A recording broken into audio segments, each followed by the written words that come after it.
Olá, nessa nossa conversa de hoje, a gente vai desvendar um pouco das ideias por trás do jeito que a gente aprende. Vamos lá! Bom, para começar, aqui está uma pergunta.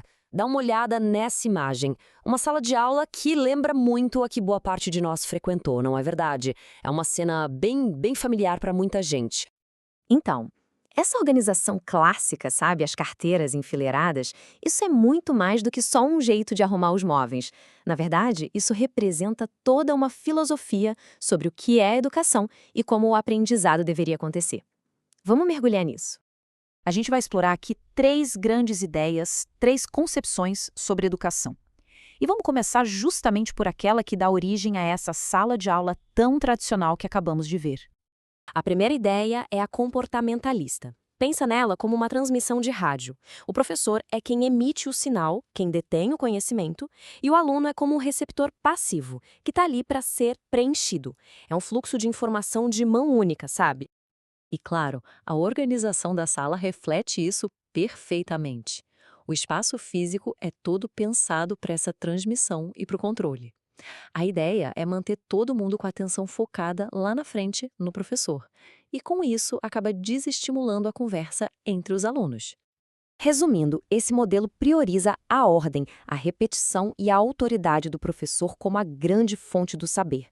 Pensa, por exemplo, numa aula de matemática nesse estilo. O foco seria total em decorar a tabuada, repetindo até fixar. Agora, vamos virar esse jogo. E se o foco sair do professor e for parar no aluno? Aí a gente chega na concepção psicocognitiva. Aqui, o aluno deixa de ser um receptor passivo e vira um explorador, alguém que constrói o próprio conhecimento. E olha só como a sala de aula muda drasticamente. A organização em círculo, como está aqui na imagem, quebra aquela ideia de que existe uma frente da sala. O objetivo agora é colocar o aluno e a interação de todo mundo bem no centro do processo.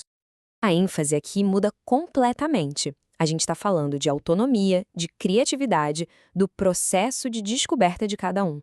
O professor age mais como um guia, um facilitador que abre os caminhos. Naquela mesma aula de matemática, em vez de decorar, o aluno talvez usasse bloquinhos para descobrir por conta própria como a multiplicação funciona. Mas e se o aprendizado não for uma viagem solo? A terceira concepção, a sociocognitiva, enxerga aluno e professor como co-arquitetos. Eles constroem o conhecimento juntos, em parceria. De novo, a sala se transforma. Agora, ela vira uma comunidade de aprendizes.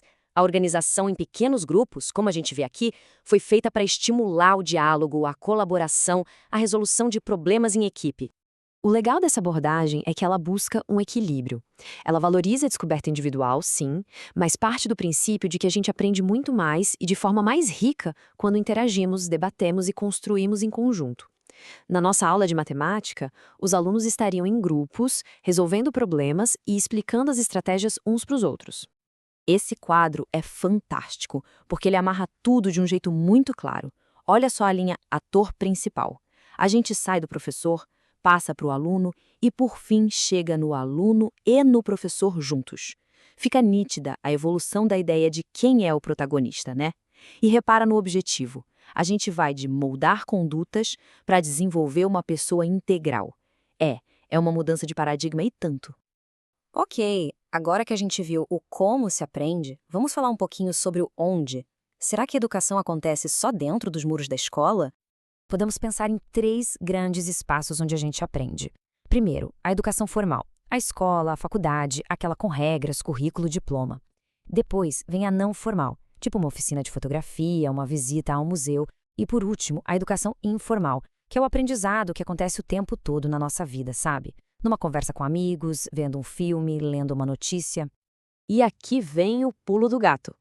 A fonte que a gente analisou argumenta que cada um desses espaços acaba favorecendo uma daquelas concepções de aprendizagem. A escola formal, mais rígida, focada em resultados, muitas vezes se alinha com o behaviorismo. Já a educação não formal, tipo um curso de culinária em grupo, é totalmente sociocognitiva.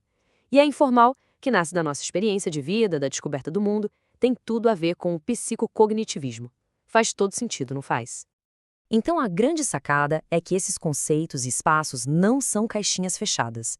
Pelo contrário, eles se misturam, se conectam e formam o que a gente chama de aprendizagem ao longo da vida. Uma jornada que não tem fim. Essa citação, que vem de um relatório super importante da Unesco, resume essa mudança de mentalidade de um jeito brilhante.